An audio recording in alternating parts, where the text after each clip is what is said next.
Talking About a Revolution, released in the late 80s, is a well-requested song for acoustic guitar strummers.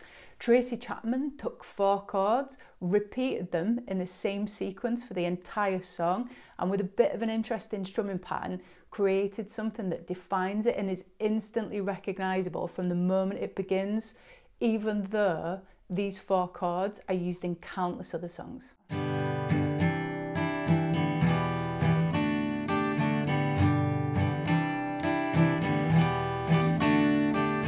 I'll show you the rhythmic and accented variation of the chord strumming pattern that's in the recording. I'll then follow that up with a simplified version for those who want to get started. It's a great addition for your repertoire. Here are the 4 chords in a basic form. This will give us a foundation for our strumming pattern today. Chord number 1 is G. We'll be playing the G with 3 fingers. Chord number 2 is a C add 9. Chord number 3 is an E minor, but we'll be playing also the 3rd fret of the high E string. I'll be using my pinky. If you can reach with your 3rd finger, your ring finger, use that either. And the 4th chord is a D. So get used to the chord sequence. Just play that through to get used to the movement of the chords.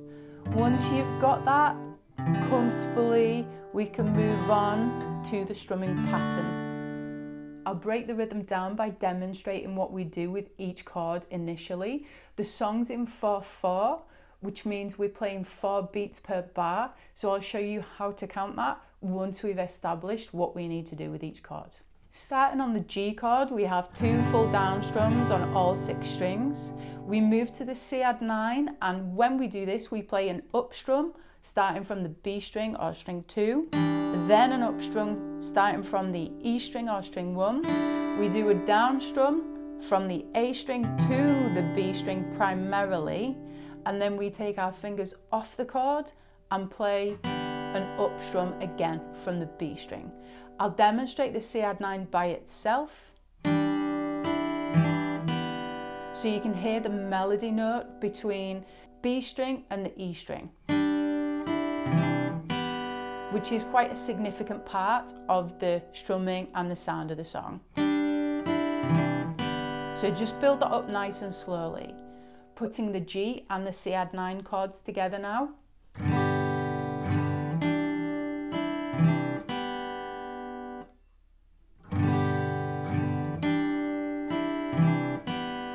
Now we move to the E minor chords and essentially do what we did on the G, which is play 2 full down strums on all 6 strings. We jump to the D and do the same rhythm as what we did on the C add 9, but on our fretting hand, we play a different pattern. So we play an up strum on the high 4 strings. We then add our pinky on our D chord hand to the 3rd fret of the E or string 1 to make that chord into a sus4, and we do an up strum again from the high E string. We then do a down strum on the D chord from the D string downwards, and then do an up strum taking our fingers off the D chord.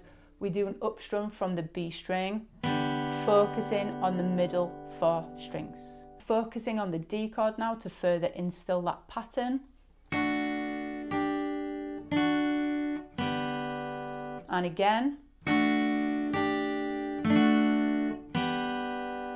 putting the E minor and the D chord together.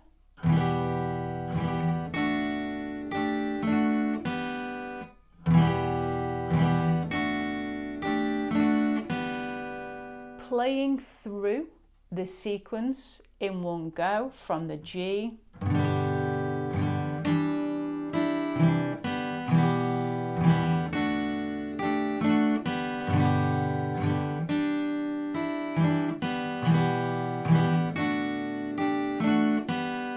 I'll count that now in the 4/4 time signature so you know where the beats and the strums fall. 1, 2, 3, 4. 1 and 2 and 3 and 4 and 1 and 2 and 3 and 4 and 1 and 2 and 3 and 4 and 1 and 2 and 3 and 4 and This is the main rhythm now for the entire song. So practice this nice and slow and count the beats if you need to. It's got a real cyclical feel. It's like a wheel turning for the entire song. It ebbs and flows, the volume goes up and down, but essentially it's like a wheel turning. So what we need to look at now is how she strums it, the feel that she strums it with. On breaking it down previously, we focused intently to make sure that we're enhancing the right notes and we can hear which notes we want to ring out. But actually now, coming back to strumming it, they're quite full strums. You can hear the sound of the pick on the strings in the recording. So we can hear that nice, gentle, even, full strum. So it's just like she's doing really casual strums, but yet has the precision enough to get certain strings to ring out. Here we go. 1, 2, 3, 4.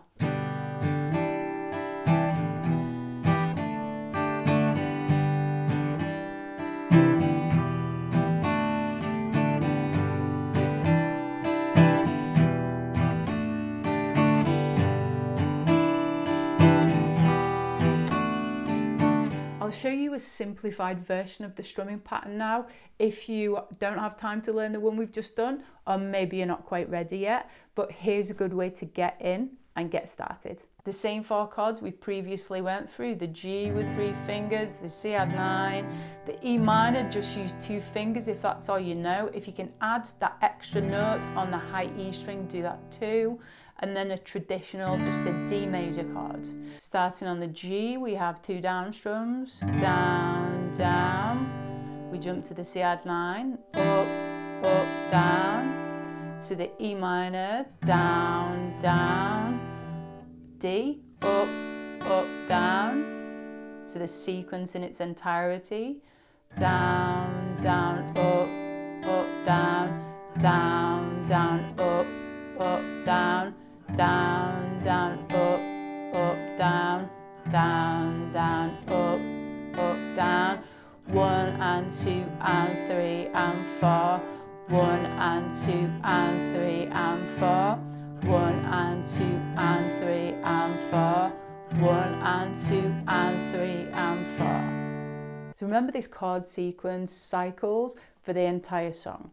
And what you can do to make that more interesting is to build the dynamics. So we build the volume and we build the feel. So we can start off nice and soft, and then as the bridges and as the choruses approach, start to build the volume, and at its peak, when there's more energy in the song, you can put a little bit more energy to it. When it comes back to the verse, drop the volume down again, and it keeps it a little bit more engaging. The song structure isn't quite as clear-cut as some verse-chorus songs. It's an observational storytelling song. Have a listen to it, see what the sequence of the song's doing, try and play along to it. When you've got 4 chords that are repeating time and time again, it's the perfect way to practice it and get your strumming practice in. In this lesson here, I'll show you how to play the chords and strumming pattern to Wicked Game. 2 strumming patterns, 3 chords. It's the perfect follow-on to this song. See you next time.